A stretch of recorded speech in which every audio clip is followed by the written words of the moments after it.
ஏமா அப்ப உங்க வீடியோ ஒண்ணு நான் பார்த்தேன். அதுல ஒரு சில நிறைய டவுட் இருக்கு. எனக்கு கொஞ்சம் கிளாரிஃபை பண்றீங்களா? அவனை சொல்லி நிறுத்துங்களேன்டா.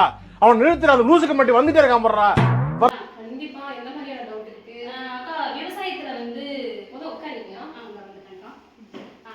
அக்கா உங்களுடைய வீடியோ ஒன்று பார்த்தேன். ஆக்சுவலா விவசாயிகள் பொதுவா வந்து மூட்டை மூட்டையா தான் வந்து உரம்லாம் யூஸ் பண்ணிட்டு இருப்பாங்க, உங்களுக்கே தெரியும். ஆனா வந்து அந்த ப்ராடக்ட்ல வந்து ஏதோ 6 முன்னீர் இருக்குன்றாங்க, 7 ஊட்டச்சத்துக்களை தரும் அப்படின்னு சொல்றாங்க. ஃபெர்டிலிட்டி பத்தி சொல்றியோ? ஆமா ஆமா, அதுல வந்துட்டு 6 முன்னீர் உனக்கு 7 வேற ஊட்டச்சத்து. அதுதாங்க எனக்கு வந்து நிறைய டவுட் இருக்குக்கா. கண்டிப்பா கண்டிப்பா. ஃபர்ஸ்ட் வந்து அந்த 6 முன்னீர்கள் வந்து நான் நுண்ணுயிரா சொல்றேன். அது எப்படிலாம் பயன்படுதுன்னு சொல்றீங்களா? கண்டிப்பா. ஃபர்ஸ்ட் வந்து அசிட்டோபாக்டர் தான். அது வந்து நம்ம என்ன சொல்றீங்க, நைட்ரஜன் ஃபிக்ஸிங் பாக்டீரியான்னு சொல்லுவாங்க. அதாவது வளிமண்டலத்துல இருக்கக்கூடிய நைட்ரஜன் வந்து நமக்கு கிரகித்து கொடுக்கும்.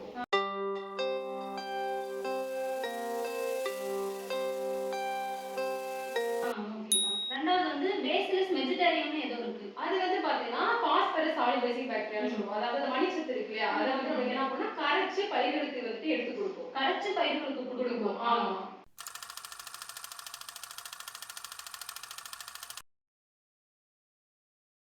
சரிங்க. அடுத்தது வந்து ஃப்ரட்டோரியா ஆரம்பிச்சியான்னு ஏதோ இருக்கு. அது வந்து பாத்தீங்கன்னா பொட்டாஷ் மொபிலைசிங் பாக்டீரியா, சாம்பல் சத்து இருக்கு இல்லையா, அந்த சாம்பல் சத்து வந்து அங்கங்க பரப்பி இருக்கும். அதை வந்து பயிர்களுக்கு அதுக்கு தேவைப்படுறத விட எடுத்து கொடுக்கும்.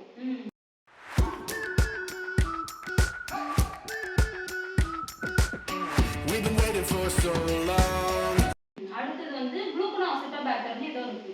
இது கேக்குதா? இது வந்து ஜிங்க் சத்தை வந்து எடுத்து கொடுக்கும். இது வந்து சுகர் கேர்லாம் வந்து பாத்தீங்கன்னா குளுக்கோனா அசிட்டோபாக்டர் பாக்டீரியா வந்து ரொம்ப தேவைன்னு சொல்லி கேள்விப்பட்டாங்க. சோ ஜிங்க் சத்தை வந்து எடுத்து கொடுக்கும்.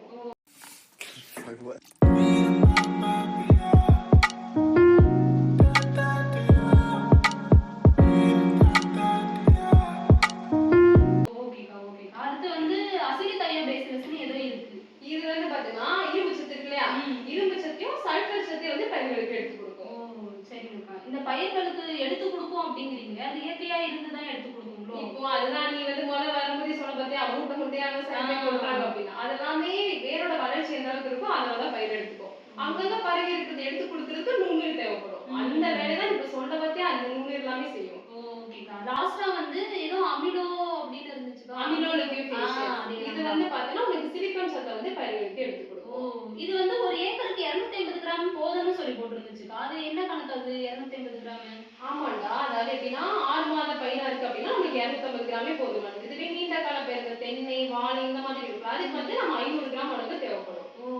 இது எப்படிக்கா யூசேஜ் எப்படி பண்ணலாம் இது பயன்படுத்துறது? இது வந்து நம்ம நுண்ணுயிர் இல்லையா, உரக்க நெல்ல இருக்கும் பாக்கெட்ல இருக்கும்போது நம்ம வந்து தண்ணிக்குள்ள போட்டு அதை ஆக்டிவேட் பண்றோம். அப்ப 2 நாள் நல்லா ஊற வச்சுட்டு, 2 நாள்ங்கிறது கட்டாயம், நீ ஒரு 3 நாள் 4 நாள் ஊற வச்சுட்டு தெளிப்பான முறையிலே கொடுத்துக்கலாம், வேர் சிகிச்சை முறையிலே கொடுத்துக்கலாம். ஓகேக்கா. இல்லக்கா பொதுவா விவசாயிகள் வந்து மூட்டை மூட்டையா போட்டு வந்து உரம் எடுத்துக்கல கேட்கல அப்படின்னு சொல்றாங்க. நம்ம நுண்ணுயிர்கள்லாம் கொடுக்குறோம் அப்படின்னும் போது எப்படிக்கா கணக்கு வந்து சரியா வருமா?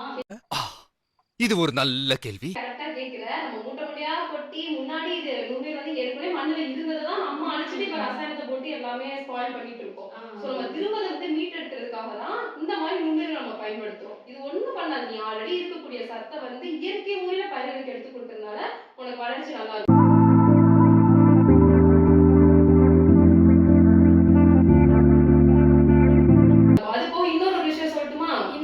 இதுல பாத்தீங்கன்னா பயோஸ்டிமுலன்ட் ஆக்டிவிட்டி இருக்கு, அந்த என்சைம் சுரக்கிறதுக்கான சத்துக்கள் அது இருக்கு, பிளான்ட் growth ரெகுலேட்டர் நீ கேள்விப்பட்டிருக்கியா? அதேதான், அதுவும் இருக்கிறதுனால அந்த பூ வைக்கிறதுக்கு, காய் கொட்டாம இருக்கிறதுக்கு, மகசூல் அதிகமாகிறதுக்கும் ஹெல்ப் பண்ணும். ஓகேக்கா. அப்ப இது கொடுத்தாவே போதும் அப்படின்னு சொல்றீங்க. இது கொடுத்தாலே நீ டன்னு கணக்கான மூட்டையை தூக்கிட்டு போய் போடணும்னு அவசியமே இல்லை. 250 கிராம் கையில எடுத்துட்டு போனாலே போதுமானது. அக்கா இப்ப ஒரு பருவத்துக்கு ஏற்ற மாதிரி தானே வந்து உரம்லாம் கொடுப்பாங்க. இது நம்ம மருந்து வந்து எப்படி ஒரு டைம் கொடுத்தாவே போதுமா இருக்குமா? அதாவது எப்படின்னா நீங்க எப்படியும் கேள்விப்பட்டிருப்பா, அடி உரம் கொடுப்பாங்க, முதல் மேல் உரம் அந்த மாதிரி கொடுப்பாங்களே, அந்த டைம்ல வந்துட்டு நம்ம இதை வந்து பயன்படுத்திக்கலாம். அந்த உரம் கொடுக்குற டைம்ல நம்ம இந்த மருந்து வந்து பயன்படுத்திக்கலாம். ஓகேக்கா. அப்ப வந்து இயற்கை முறையா இந்த நுண்ணுயிர்களை பயன்படுத்தி நம்ம வந்து எல்லா ஊட்டச்சத்துக்களையும் எடுத்துக்கலாம். தாராளமா. இன்னொன்னு ஒரு விஷயம் சொல்லட்டுமா? சொல்லுங்க. இதை வந்து நீ உரத்தோட கலந்து கொடுத்துக்கலாம். இப்படிக்கா? அதாவது வந்து பாத்தீங்கன்னா ஊற வைக்கிறப்ப நம்ம மருந்து கூட அந்த உரத்தை வந்து சேர்த்து ஊற வச்சிடணும். இதை தனியா ஊற வச்சுட்டு அப்ளை பண்ண போவாங்க நம்ம ரசாயன உரம். அப்ப என்ன பண்ணலாம், இதை எடுத்து நீங்க மண்ணுல தெளிச்சு விட்டு அந்த மண்ணை நல்லா பெசரி விட்டு இந்த உரங்கள் கூட கலந்து நம்ம விசிறி விட்டோம்னா இதுவே அந்த சத்துக்கள் எடுத்து கொடுத்துருந்தோம். ஓகேக்கா. அப்ப வந்து கலக்கும் போது வந்து சேமா அளவு தான் வந்து கலக்கணுங்களா? இல்ல வந்து நம்ம சொன்ன மாதிரி இந்த 3 மாச பயிர் 6 மாச பயிருக்கு வந்து 1 பாக்கெட் போதும், இல்ல 2 பாக்கெட் அப்படிங்கிற மாதிரி எவ்வளவுக்கு உரம் இருந்துச்சுனாலும் அதுக்கு இதுவே போதுமாக்கா? இதுவே போதுமானது. அதுதான் இதுல இருக்கக்கூடிய சிறப்பு அம்சமே.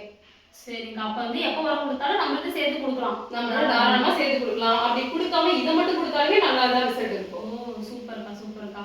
பரவாயில்லக்கா. இப்ப இருக்கிறது நல்ல யூஸா தான் இருக்கும். கண்டிப்பா நல்ல யூஸ் தான். அது போக உனக்கு இதுலயே வந்துட்டு 6 முன்னில் சேர்ந்து வரனால 7 சத்துக்கள் அதை வெட்டி பேரூட்ட சத்து நான் சொல்றப்பே தெரிஞ்சுக்கும். பேரூட்ட சத்து முதல் நுண்ணூட்ட சத்து எடுத்துக்கலாம். இதுவே போதுமானது. ஓகேக்கா ஓகேக்கா. எல்லாத்தையும் கிளியரா கிளாரிஃபை பண்ணிட்டீங்க. கண்டிப்பா எனக்கு தெரிஞ்ச விவசாயிகள் எல்லாருக்கும் வந்து நான் வந்து ரெக்கமெண்ட் கண்டிப்பா கண்டிப்பா நம்ம அக்ரி படிச்சிருக்கோம்னா அந்த வேலையை தான் நம்ம பார்க்கணும். மேலே ஏதாவது டவுட் இருந்துச்சுன்னா கண்டிப்பா நீங்க கேட்கலாம். கண்டிப்பா. தேங்க்ஸ்க்கா. பாய். மேலும் விவரங்களுக்கு 6383417036